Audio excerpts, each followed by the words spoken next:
वीर गाथा है भारत के उस महानतम सम्राट की जिन्होंने अपनी शरण में आए शरणागत की रक्षा के लिए अपने राज्य से कई गुना शक्तिशाली साम्राज्य की चुनौती को स्वीकार किया और अपना सब कुछ दांव पर लगाकर भी शरण में आए शत्रु सैनिक की प्राणों की रक्षा की। ये कहानी इतिहास के उस हठी राजा की है जिन्होंने अपने हट की वजह से अपना राज्य, अपना परिवार, अपना जीवन सब कुछ कुर्बान कर दिया।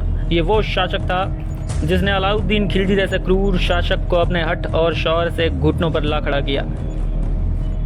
इसी हठीले व्यवहार के कारण आज भी इनके नाम के आगे हठी जोड़ा जाता है। अलाउद्दीन की फौज ने उन्हें युद्ध की चुनौती देकर उनके पौरुष को ललकारा। उस वक्त भारत के इस वीर पुत्र ने उस विदेशी आक्रांता की विशाल फौज को ऐसा करारा जवाब दिया जिसे खिलजी कभी भूल नहीं सका। आज हम इतिहास के एक ऐसे परमवीर योद्धा और महापराक्रमी राजा के विषय में चर्चा करेंगे जिसके नाम मात्र से दिल्ली के सुल्तानों की रातों की नींद उड़ जाया करती थी। उनके बारे में इतिहास में कहा गया है, सिंह गमन सतपुरुष बचन कदली फले एक बार, तिरिया तेल हमीर हट चढ़े न दूजी बार। ये महागाथा है सम्राट पृथ्वीराज चौहान के वंशज हमीर देव चौहान की, जिसकी वीरता के चर्चे उस वक्त पूरे भारतवर्ष में फैले हुए थे। उनका नाम सुनकर हिंदुस्तान की बड़ी बड़ी सल्तनतें कांप उठती। उन्होंने अपने जीवन काल में कुल 17 युद्ध लड़े, जिसमें 16 युद्धों में वो अजेय रहे। हमीर देव चौहान राजस्थान के उन वीर योद्धाओं में से एक थे जिन्होंने दिल्ली सल्तनत को सीधी टक्कर दी। उन्होंने कई बार दिल्ली के सुल्तानों को युद्ध भूमि में परास्त किया और शत्रु सेनाओं को यमलोक की यात्रा करवाई। लेकिन उनके जीवन में ऐसी कौन सी घटना घटी जिसके चलते उन्हें अपना सर काटकर महादेव को समर्पित करना पड़ा। नमस्कार, आप देख रहे हैं इंडियन नाइट। आइए जानते हैं इस वीर योद्धा के गौरवशाली इतिहास को, जिसके हट और पराक्रम के क्रम के सामने बड़े बड़े सुल्तानों ने घुटने टेक दिए। आज से करीब 800 साल पहले 7 जुलाई सन 1272 को रणस्तंभपुरा के सम्राट राणा जयद्रथ सिंह की पत्नी ने एक महाशक्तिशाली और अत्यंत तेजस्वी पुत्र को जन्म दिया। वो अपने माता पिता की तीसरी संतान थे। माता हीरा देवी ने बचपन से ही इनको भारतीय ग्रंथों और वेद पुराणों से परिचय करवा दिया था, जिसके कारण उनमें आत्मसम्मान और वचन पालन करने की भावना जागृत हुई। सभी पुत्रों में योग्यतम होने के कारण राजकुमार हमीर देव सम्राट जयद्रथ सिंह के अत्यंत प्रिय थे। ईस्वी सन 1283 को हमीर देव चौहान रणस्तंभपुरा राज्य के राजा बने। राजा बनते ही हमीर देव चौहान ने संपूर्ण उत्तर भारत में ऐसा दिग्विजय अभियान चलाया कि उनकी राज्य की सीमाएं कच्छ की घाटियों से मथुरा के मैदानों तक फैल गई। हमीर देव ही वो पहले योद्धा थे जिन्होंने समस्त राजपूतों को मिलाकर एक मजबूत सत्ता का निर्माण किया और संपूर्ण उत्तर भारत पर सतत दिग्विजय अभियान चलाया। हमीर ने धार के राजा भोज द्वितीय को परास्त कर परमार सत्ता को अपने कब्जे में कर लिया, जिससे उज्जैन सहित मध्य भारत उनके छत्र के नीचे आ गया। एक बार उदयपुर के राजा द्वारा कर न दिए जाने पर हमीर अपनी सेनाओं सहित उदयपुर में जा घुसे और उदयपुर के राजा समर सिंह को उनके सिंहासन सहित उठाकर रणथंबोर ले आए। हमीर देव ने सिरोही तथा आबू सहित गुजरात की सीमाओं में घुसकर अपनी जीत का भगवा बुलंद किया। वीर हमीर की भुजाएं चारों दिशाओं में अपना पराक्रम दिखा रही थी। उनकी सेनाएं जिस किसी राज्य में भी प्रवेश करती, वहां से जीत कर ही वापस लौटती। मालवा के परमार, मरुदेश के राठौर तथा चित्तौड़ के भील भी हमीर देव की शक्ति का लोहा मान चुके थे। हमीर देव ने 16 हिंदू साम्राज्यों पर एक छत्र विजय प्राप्त की और उन जनसाधारण का जीवन खुशियों से भर दिया। इन राज्यों के मंदिरों को इस्लामी ताकतों से आज़ाद करवा दिया गया। हिंदुओं से जजिया कर वसूलने वाले मुस्लिम सूबेदार और सिब्बे सालारों की गर्दनें काट दी गई। राजपुताने और रणथंबोर के इस योद्धा ने कभी दुश्मन पर पीठ पीछे वार नहीं किया। वो शेर की भांति अपने दुश्मनों के हलक से प्राण खींचने में माहिर थे। हमीर देव चौहान दिल्ली की सीमाओं के निकट एक विशाल हिंदू साम्राज्य खड़ा कर रहे थे। ये बात दिल्ली के सुल्तानों को रास नहीं आई। इसका परिणाम ये रहा कि ईस्वी सन 1291 में दिल्ली के सुल्तान जलालुद्दीन खिलजी ने रणथंबोर राज्य पर चढ़ाई कर दी। विशाल लश्कर के साथ जलाल खिलजी ने बनास की धाराओं को पार कर जाइन के दुर्ग को जीत लिया।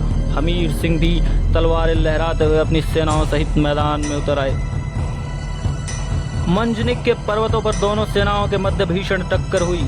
हमीर देव की सेना ने सुल्तान की सेना के परखच्चे उड़ा दिए। जलालुद्दीन खिलजी अपने लश्कर सहित रणथंबोर की सीमाओं से दूर पीठ दिखाकर भाग गया। परंतु एक साल बाद पुनः जलालुद्दीन खिलजी ने पूरी रणनीति के साथ रणथंबोर पर धावा बोल दिया। खिलजी की सेनाओं ने रणथंबोर के किले को चारों ओर से घेर लिया।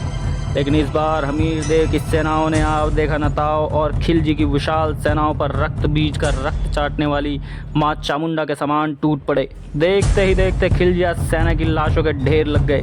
काल बन चुके राजपूत सैनिकों ने और एक ऐसा परिचय दिया जिसे देख खिलजी की सेना में हड़कंप मच गया। खिलजी के सैनिक जान बचाकर मैदान छोड़कर भागने पर मजबूर हो गए। राजपूत सैनिकों का जोश सातवें आसमान पर था, मानो अपने राणा से कह रहे हो, तुम निश्चिंत रहो महलों में, देखो समर भवानी, और खिलजी देखेगा केसरिया तलवारों का पानी। शब्द शब्द मेवाड़ी सेनापति का था तूफानी, शंकर के डमरू में जैसे जागी वीर भवानी। दोहराता हूँ सुनो रक्त से लिखी हुई कुर्बानी, जिसके कारण मिट्टी भी चंदन है राजस्थानी। बारंबार हमीर देव ने सुल्तान की सेना को कसकर मार लगाई। इस बार हमीर सिंह ने जलालुद्दीन खिलजी को कैद कर 3 माह के लिए जेल में डाल दिया और अंत में 50 लाख रुपए चौहानों को हस्तांतरित करने की शर्त पर रिहा कर दिया। एक लंबे प्रयास के बाद भी रणथंभौर दुर्ग को न जीत पाने के कारण जलालुद्दीन खिलजी झल्ला कर बोला, ऐसे 10 दुर्ग भी मैं मुसलमानों के एक बाल के बराबर भी नहीं समझता। ईस्वी सन 1296 में जलालुद्दीन खिलजी के भतीजे और दामाद अलाउद्दीन खिलजी ने सुल्तान मोहम्मद जलालुद्दीन खिलजी की हत्या कर दी और उसकी सत्ता पर अधिकार कर लिया। 21 अक्टूबर सन 1296 में अपने दुश्मनों को पराजित कर अलाउद्दीन खिलजी दिल्ली सल्तनत का सुल्तान बन बैठा। अलाउद्दीन खिलजी के नेतृत्व में उसकी सेनाओं ने भारत के कई इलाकों में सैनिक अभियान किए। दक्षिण से उत्तर तक की कई रियासतों को विजय कर वहाँ के नागरिकों का कत्लेआम किया। बेशुमार धन और हिंद की विशाल जागीरें उसके छत्र के नीचे आ चुकी थी। अलाउद्दीन खिलजी की बेगम उसके सेनापति मोहम्मद शाह से प्यार कर बैठी। मोहम्मद शाह और अलाउद्दीन की बेगम की प्रेम कहानी कई महीनों तक चलती रही, पर एक शाम अलाउद्दीन खिलजी को इसकी भनक लग गई। अलाउद्दीन खिलजी से डरकर मोहम्मद शाह रणथंभौर के राजा हमीर देव चौहान की शरण में भाग गया। अलाउद्दीन ने हमीर देव को उनके शत्रुओं को लौटाने के लिए कई बार पत्र भेजे, पर हमीर ने हर बार एक ही जवाब दिया, गऊ, ब्राह्मण और शरणागत, इन तीनों को जिसने त्याग दिया उनकी रगों में पानी बहता होगा, राजपूती खून नहीं।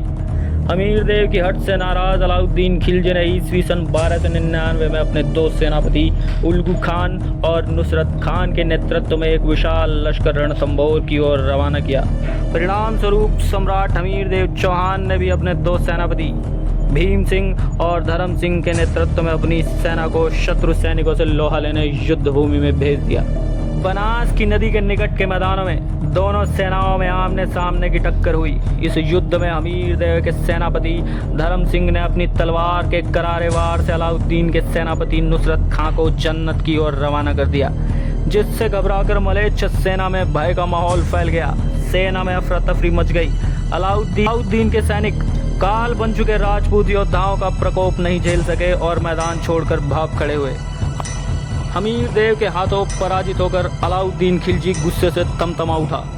उसने रणथंभौर की मदमस्त शान को मिट्टी में मिलाने की कसम खाकर पुनः युद्ध का यलगार किया। पूरे भारत में फैली हुई अपनी तमाम सेनाओं को दिल्ली बुलाकर एक विशाल लश्कर खड़ा किया। अलाउद्दीन ने रणथंभौर के किले को चारों ओर से घेर लिया। अगले दिन हमीर देव ने अपनी पत्नी रंग देवी से स्वयं रणभूमि में उतरने की बात कही और कहा, अगर मैं युद्ध विजय हुआ तो किले में भगवा लहराते हुए प्रवेश करूंगा, और यदि हरे झंडे दुर्ग की तरफ आते हुए दिखे तो तुम समझ जाना कि हम युद्ध भूमि में वीर गति को प्राप्त हो चुके हैं। 13 जुलाई सन 1301 रणथंभौर के मैदान में एक भयानक युद्ध का आगाज हुआ। रणभूमि की तपती रेत में हमीर देव की सेना ने शत्रु सैनिकों का रक्त मिलाकर बरसों से प्यासी धरा की प्यास बुझा दी। सम्राट हमीर देव के मुट्ठी भर सैनिकों ने खिलजी सेना की ईंट से ईंट बजा दी। अपने साहस और शौर्य के दम पर राजपूत सैनिकों ने संख्या दल में कम होते हुए भी खिलजी की विशाल सैन्य शक्ति को ध्वस्त कर रक्त की नदियां बहा दी। इतने घमासान हमले को अलाउद्दीन की सेना झेल नहीं सकी और मैदान छोड़कर भाग खड़ी हुई। राजपूत सैनिकों ने खिलजियों को मार मार कर बनास नदी के उस पार तक खदेड़ दिया। अलाउद्दीन इतनी बुरी तरह से पराजित हुआ कि अपने अस्त्र शस्त्र, घोड़े, हाथी और बाकी की युद्ध सामग्री, जिसमें उसके सेना के झंडे भी शामिल थे, सब छोड़कर भाग गया। राजपूत सैनिकों ने संख्या में कम होते हुए भी यह साबित कर दिया कि युद्ध शौर्य और साहस से जीते जाते हैं, संख्या से नहीं। आदमी को आदमी बनाने के लिए फिर वही कहानी दोहरानी चाहिए। टूटने से देश को बचाने के लिए सीधी सच्ची बात है, जवानी चाहिए। मांगने से रोशनी मिलेगी ना कभी, रोशनी के वास्ते मशाल लाइए। जिंदगी को जिंदगी बनाने के लिए जिंदा दिल इरादों में उछाल लाइए। मुर्दा है व्यवस्था तो बदल दीजिए, धीरे धीरे खून में उबाल लाइए। और सूरज तिजोरियों में बंद है अगर, तो खोलिए तिजोरियां निकाल लाइए। अमीर देव की सेना ने जीत के जोश में मस्त होकर अलाउद्दीन की सेना के झंडों को हाथ में ले लिया और लहराते हुए दुर्ग की ओर बढ़ना शुरू कर दिया। और ये उनकी सबसे बड़ी भूल साबित हुई। हरे झंडों को किले की तरफ आते देख रानी रंग देवी इसका गलत अनुमान लगा बैठी। उन्होंने सोचा इस्लामी सेना की विजय हुई और सम्राट हमीर देव वीर गति को प्राप्त हुए, जिसके चलते उन्होंने अपनी पुत्री और महल की बाकी स्त्रियों के साथ जल में कूदकर जल जौहर कर लिया। जब युद्ध में विजयी होकर हमीर देव किले में प्रवेश करते हैं तो उन्हें अपनी गलती का एहसास होता है। वो समझ गए कि उनकी पत्नी ने उनके कहने के अनुसार हरे झंडे महल की ओर आते देखकर जल में कूदकर जल जौहर कर लिया है। अपनी गलती का पश्चाताप करने के लिए वीर हमीर देव चौहान ने अपनी तलवार से एक ही झटके में अपनी गर्दन काटकर महादेव को समर्पित कर दी। जब अलाउद्दीन को इस घटना का समाचार मिला तो वो बड़ा खुश हुआ और हमीर देव की मृत्यु के 2 महीने बाद अलाउद्दीन ने एक बार पुनः रणथंबोर पर चढ़ाई कर दी और बिना किसी प्रतिरोध के दुर्ग को विजय कर लिया। सुल्तान ने हमीर देव के 2 सेनापतियों रमल और रतिपाल को अपने पक्ष में कर लिया, जिन्होंने राजा बनने की लालच में सुल्तान की सेना को हमीर के किले में प्रवेश करवाया। और इस तरह इन रण की घाटियों में सिंह का शासन खत्म हो गया। दूसरी तरफ युद्ध भूमि में घायल पड़े शरणार्थी मोहम्मद शाह को अलाउद्दीन के पास लाया गया। तब अलाउद्दीन खिलजी ने उसका इलाज करवाने की बात की। इसके जवाब में मोहम्मद शाह ने कहा, अगर मैं स्वस्थ हो गया तो सबसे पहले तेरा कत्ल करूंगा, उसके बाद चौहान वंश के किसी व्यक्ति को तेरी जगह स्थापित करूंगा और उसे रणथंबोर का राजा बनाऊंगा और ताउम्र उसकी सेवा करूंगा। इतना सुनते ही अलाउद्दीन खिलजी ने उसका सर धड़ से अलग कर दिया। युद्ध के पश्चात अगली सुबह जब रणमल और रतिपाल अलाउद्दीन के दरबार में पहुंचे तब अलाउद्दीन खिलजी ने उन दोनों का सिर ये कहते हुए धड़ से अलग करवा दिया कि तुम अपने राजा के विश्वास पात्र होते हुए भी तुमने उसे धोखा दिया। जो अपनों का सगा नहीं हुआ वो मेरा साथ क्या ही देगा। इसके बाद अलाउद्दीन की सेना ने रणथंबोर दुर्ग में प्रवेश कर वहां के नागरिकों का कत्लेआम करना शुरू कर दिया। इस तरह से रणथंबोर से चौहान साम्राज्य का अंत हो गया। लेकिन वीर हमीर देव चौहान अपनी शरणागति और शरणागत की रक्षा के प्रति दृढ़ता और हट के कारण सदा सदा के लिए अमर हो गए। नमन है ऐसे वीर को जिसने अपना सब कुछ कुर्बान कर दिया, लेकिन अपने जीते जी शरण में आए दुश्मन पर भी आँच नहीं आने दी। जय हिंद, जय भारत, जय हमीर देव चौहान।